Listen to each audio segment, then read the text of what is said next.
On parle maintenant de nos jeunes. Ils sont intelligents aussi, nos jeunes. Et c'est important d'en parler. On en parle avec vous, Claudine Gélineau. Bonjour. Bonjour. Vous êtes présidente de l'association Banyan.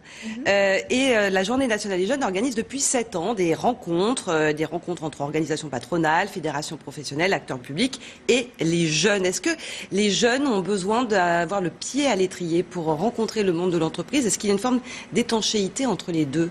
Oui, il y a une forme d'étanchéité entre les deux, parce que le problème qui persiste entre l'insertion dans le monde professionnel, c'est ce décalage entre le monde du travail et le monde de l'éducation nationale. En fait, les jeunes n'ont aucune... souvent, ils ont une vision très limitée des métiers.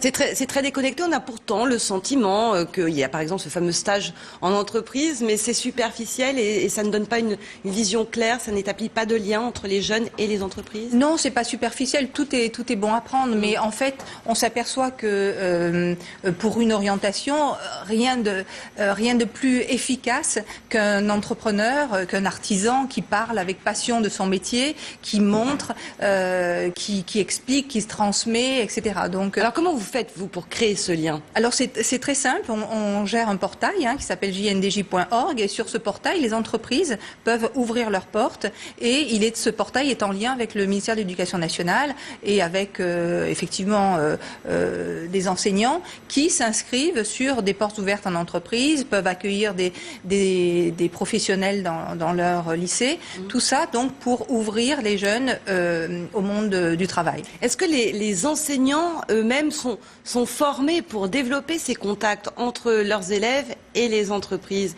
Ou est-ce qu'il n'y a pas une forme d'ignorance du monde de l'entreprise? Est-ce qu'éducation nationale et entreprise, ça fonctionne en parallèle, mais pas forcément en se croisant? Alors ça s'ouvre de plus en plus, vous avez raison. C'est vrai que, parce que c'est demain, donc quand on sait que des métiers d'aujourd'hui, dans peu de temps, 60% des métiers d'aujourd'hui, dans peu de temps vont disparaître, d'autres vont se créer. Il faut peut-être avec l'intelligence artificielle dont on parlait. Voilà, exactement, sur les nouvelles technologies, etc. Donc ces contacts rendent humain aussi une rencontre et puis c'est permettre aussi aux jeunes d'identifier des vocations, un parcours qui pourrait être aussi inspirant pour lui et c'est aussi savoir vers quelle voie il a envie de se diriger pour une orientation plus choisie que subie en fait.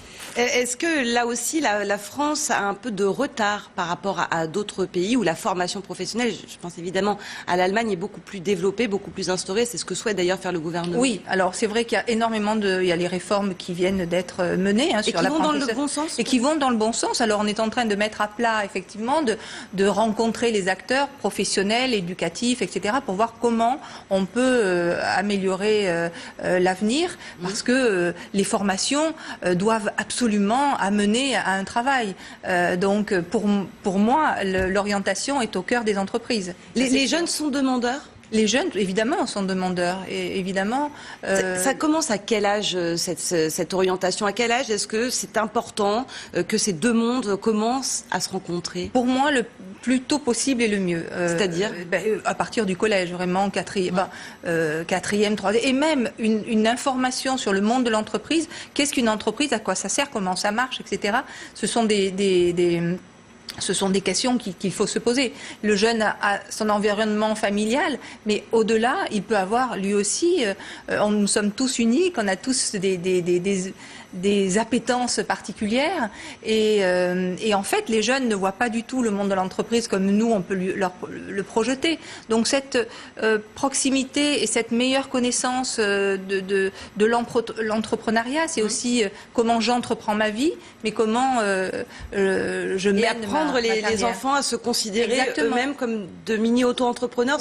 Oui, ou acteurs plutôt de leur vie, C'est plus joliment dit ça. Merci beaucoup Claudine Gélineau d'être venue sur le plateau de CNews avec cette journée nationale des jeunes pour créer des connexions avec le monde de l'entreprise. C'est important pour le futur.